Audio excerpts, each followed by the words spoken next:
What's going on, people? What's going on, people? Welcome to DR Sports and welcome to another morning. It is morning, isn't it? Back home late it morning. is. Back Yeah, home. It's why morning. Welcome to another Good Morning Qatar.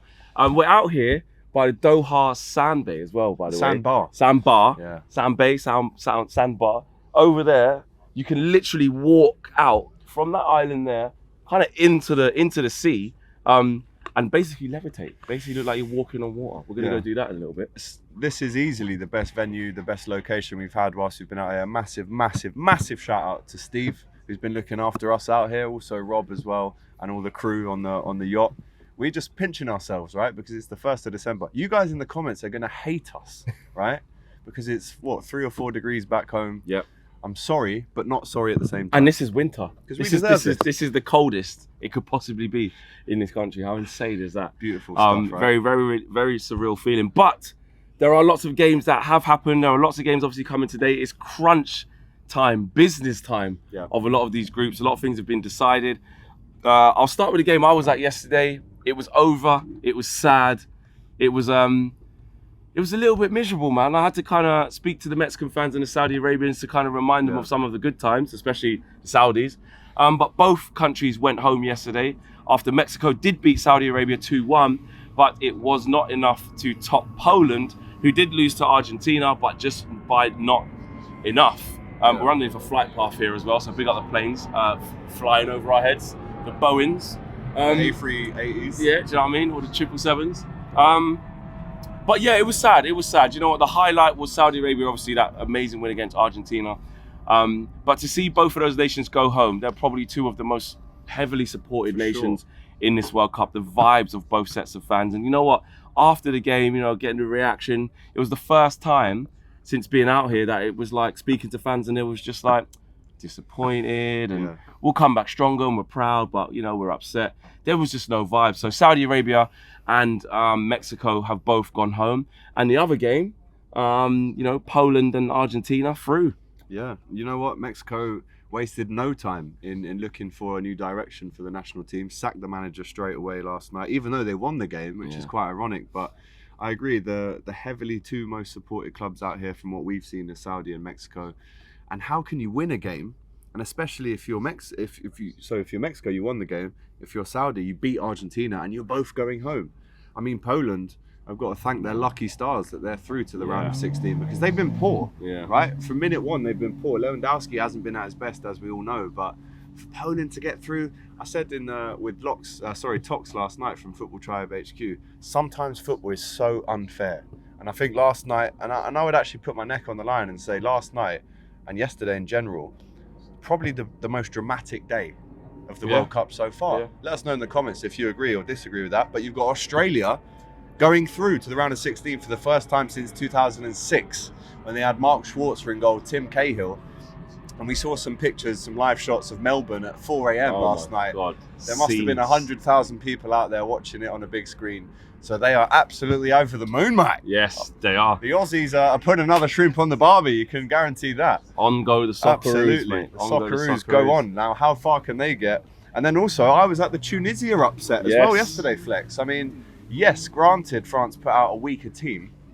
A lot of players, the big man, weren't really playing, but unbelievable result for Tunisia. And one of the weirdest things ever happened at a football match that I've ever seen, right? So Griezmann scores an equaliser with the last kick of the game. Totally the last kick of the game, 97 minutes, right? Referee blows the whistle.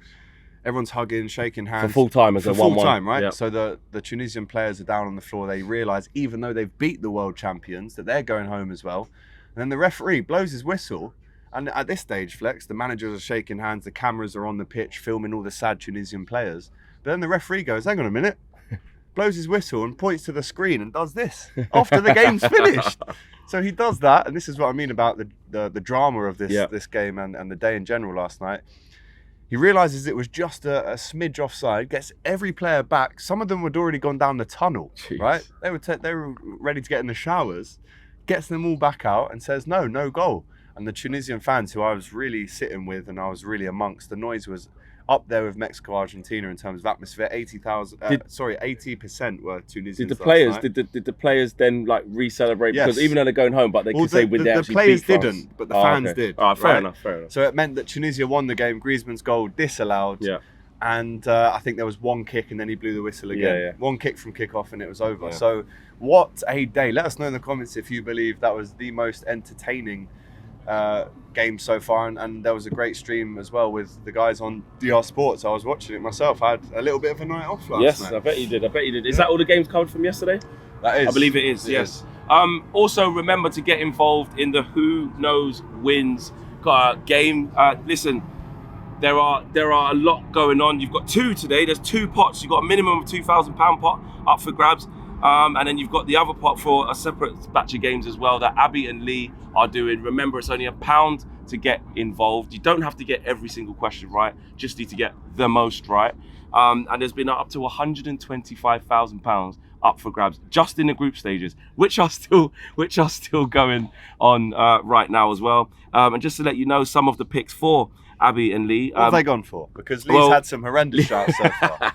Right? Yeah, he has had some bad ones. But then, to be fair, we talk about keeping the energy. Yeah. He's called some big ones as well. He has. So Abby's picks, she's gone for a draw between Canada and Morocco.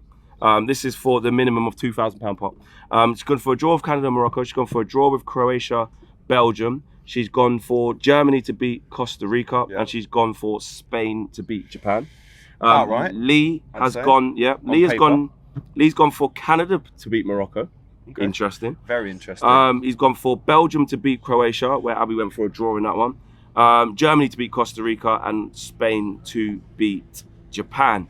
And then the one where you get more margins and you can predict more things. Halftime result: Abby's gone Croatia to be winning. Lee's gone for a draw.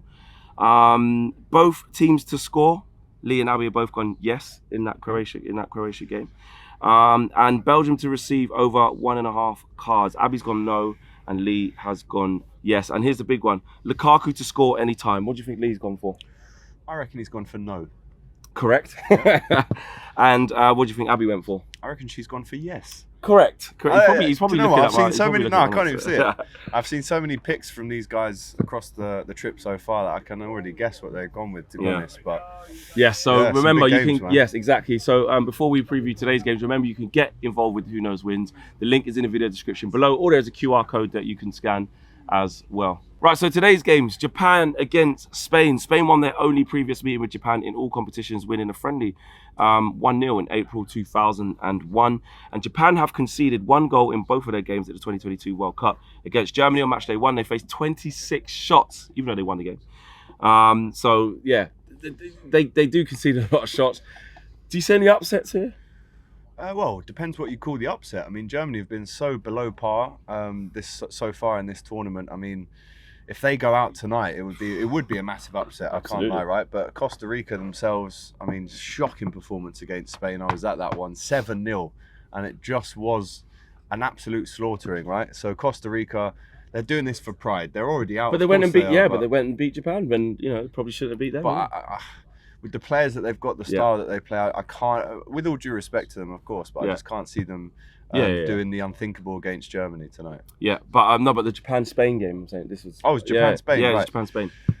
I think Spain win that one, and I think Japan go home. But again, they can hold their heads high. But I think a lot of the Japanese fans that we've been talking to, they want to see Minamino start a game. When he was on the bench against Germany, they're 1-0 down. He comes on and they score 2 goals, which I don't think is a coincidence. And I do think if you look at his record of how he's played when he has come on, he deserves the start, right? So Japan, if they can upset Spain, that would be monumental. But Spain, they're just too good, too strong. The strength and depth is there. They've got a mix of experience and youthfulness as well. Sergio Busquets is 1 yellow card away from missing the round of 16 game, so I think he might be sacrificed tonight. Yeah, exactly. You don't want to, most experienced players like that missing out on knockout football. Captain as well. 100%. So give me a prediction for that, Japan-Germany. I'm going to go... Japan-Spain. Japan 1, Spain 3. Yeah, I think I like that. I can get behind that. It'd be a miracle, I think, if Japan... Not miracle, but I think it'll be an upset of upsets. With Japan then not going through today. And obviously the other game in that group, Costa Rica against Germany. This is the second ever meeting between Germany and Costa Rica, with the Germans winning 4-2 in the opening match of the 2006 FIFA World Cup. And following their 1-0 win against Japan on match day 2, Costa Rica could win consecutive World Cup matches for only the second time from 2014 versus Uruguay and Italy, while they've only recorded consecutive clean sheets in the competition on one previous occasion in 2014 against Italy and England. We remember that game. Yes, exactly. Again, with this one, Germany, I think with the dramatic fashion in the Spain game where they had to get something out of it, and they were facing World Cup exit in the face. They were literally staring down the barrel, and they found a gear, they found a goal to stay in the tournament and set it up nicely for this game. I think that they put Costa Rica to bed and go through. Yeah, I'd agree with you. I think Germany are giving us slightly Belgium vibes in this tournament so far, in terms of got a lot of big names playing, but at the same time they haven't really gelled. But no one would have thought that when Gundogan put that penalty away. It was almost as if this is a formality and they're going to go on to win the game. But massively disappointing against Japan to even be in the lead and throw it away. So I am going to go for a Germany win. I think Costa Rica have a small chance. Of course they do. And they're almost in the same boat as Tunisia were last night, where they could do it. But again, it's extremely unlikely. And I think Germany, with their experience, they should.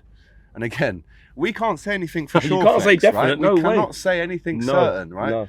But if you're a Costa Rica fan, you're touching wood and hoping for a massive seismic upset tonight. Give me a score prediction quickly.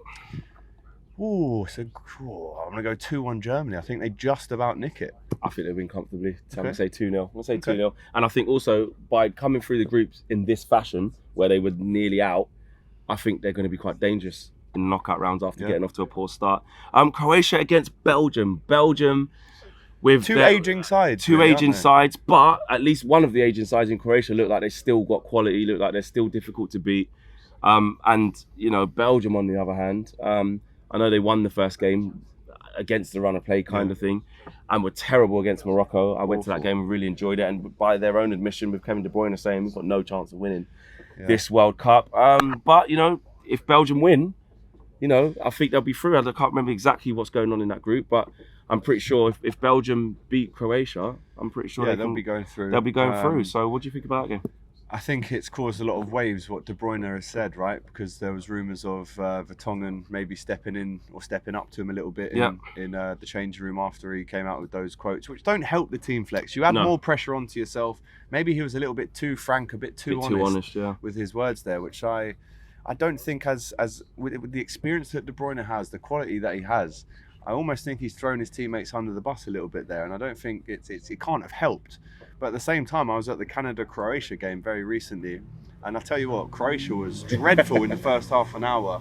Canada scored their first goal at the World Cup. Alphonso Davies scored it, and it looked like to me at that first half an hour they were getting too old. They weren't as athletic as Canada.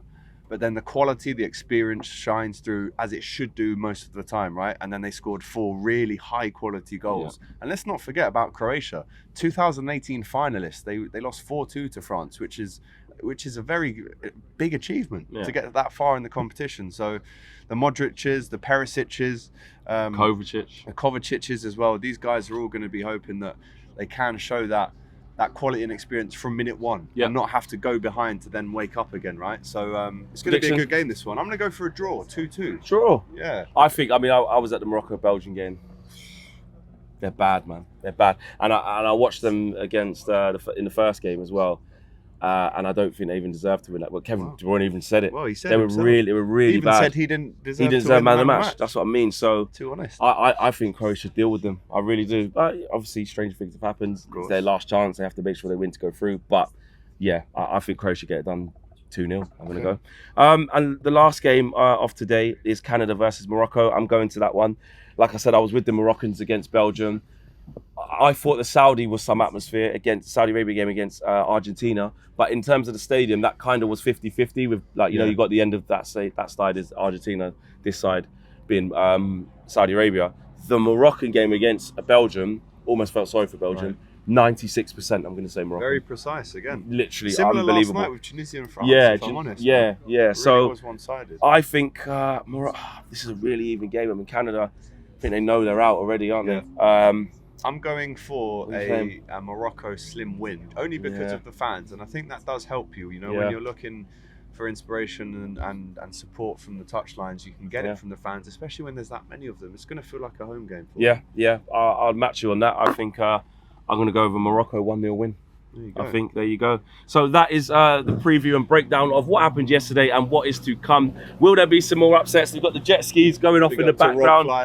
We need to get on them. Actually, we need to get on the jet skis. So we need to get on the. We're going to jump off the side first. I'm sure you guys will see that in the vlog. I will lower myself. No, you're coming. You're jumping off with me. No, there's a safety ladder over there where you're supposed to I've had enough banter into the water. And abuse in this trip, right? Flex, I'm not giving you the option. We're doing it together, bro. That's what friends do. Right? Yeah, well, I'm gonna get my life jacket on first. Once you do it, trust me, you want to gum up and do it again. No, he's got a lot to say. Listen, that is you. Yeah, you are comfortable. He was on about backflipping off the side. We do it together. Backflipping off the side. Tom Daly over here. You know what I mean? But listen, smash a like on the video, guys. Subscribe to the channel if you are new, and we'll see you again tomorrow. Hopefully with some shocks. Hopefully with some excitement, and we'll be there again soon. Take care. Peace. Nice one.